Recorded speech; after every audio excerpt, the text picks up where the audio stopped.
Et si je vous disais qu'il y avait le premier tome d'une aventure Magical Girl qui venait tout juste de sortir? Aujourd'hui, je vous parle du manga Magical Girl Mode d'emploi d'Angelica Sharma.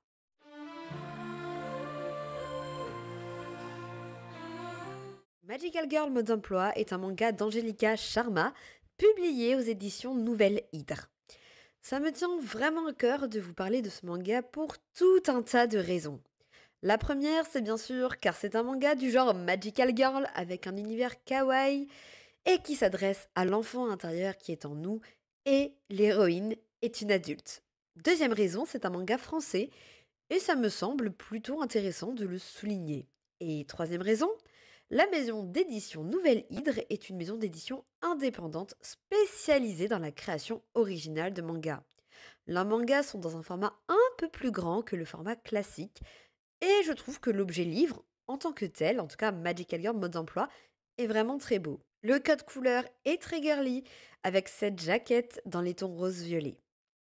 Ok, mais je ne vous ai toujours pas donné le speech du manga.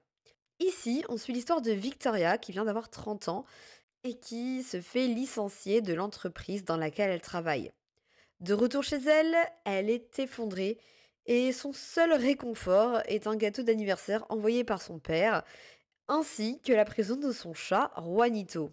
Or, Juanito n'est pas n'importe quel chat. Et Victoria finit par s'en rendre compte quand elle acquiert la capacité de l'entendre parler et que Juanito lui annonce qu'elle doit devenir une Magical Girl. Magical Girl Monde d'emploi est un manga tout public qui restera une série courte puisque en fait la série ne doit comporter que 2 tomes. Ce Magical Girl se classe comme une comédie qui est remplie de magie et de tendresse et qui fait appel à l'enfant intérieur qui sommeille en chacun de nous. En effet, comme je le disais, la protagoniste est une adulte, elle a 30 ans. Quand on imagine une Magical Girl, on pense plutôt à une jeune fille ou à une adolescente. Et Victoria n'est clairement pas dans ce cas. On apprend assez rapidement qu'elle aurait dû d'ailleurs être une Magical Girl lors de sa rencontre avec Juanito, alors qu'elle n'avait que 10 ans. Mais les choses ne se sont pas passées comme prévu, et je n'en dirai pas plus, puisque je n'ai pas envie de spoiler le manga, et si vous avez envie de le découvrir, eh bien, ce sera à vous de découvrir cette raison pour laquelle elle n'est pas devenue Magical Girl. Avoir une protagoniste adulte, c'est aussi avoir un nouveau regard sur le genre de Magical Girl. Elle n'est pas insouciante ni innocente. Elle connaît les dangers auxquels elle pourrait être exposée et Victoria réfute toute cette magie sortie d'un seul coup. Effectivement, quand on est enfant, on a les yeux qui pétillent, quand on nous parle de magie, etc. D'un point de vue d'adulte, le monde a perdu ses couleurs, le monde a perdu sa magie. Et puis Victoria, elle vient de perdre son travail. Elle a besoin d'une vie stable et surtout de retrouver un job, pas de faire de la magie et d'être une magical girl. Juanito, lui, joue un rôle de mascotte magique et honnêtement, il a une réelle touche comique dans le manga. Il est vraiment très très très drôle. Moi, j'aime beaucoup son personnage et j'aime beaucoup les scènes où on découvre en fait le passé de Juanito. Les flashbacks le concernant sont très amusants et donnent facilement le sourire. J'aime beaucoup aussi la patte graphique de la mangaka derrière le projet, donc celle d'Angelica Sharma.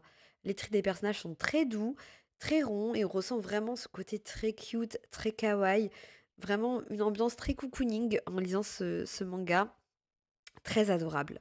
Côté aventure dans ce Magical Girl, le tome 1 nous plante le décor et nous présente les personnages ainsi que le début de chacune des intrigues auxquelles l'héroïne va être confrontée. J'ai déjà quelques théories sur les événements et des personnages qui y sont présentés, à voir si les résolutions du tome 2 confirmeront ce que je pense actuellement. Niveau rythme, je l'ai trouvé plutôt bon et j'ai, disons-le clairement, dévoré ma lecture.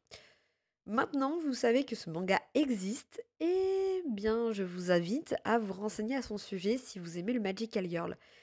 Et moi, je vous dis à très bientôt pour une toute nouvelle aventure magique.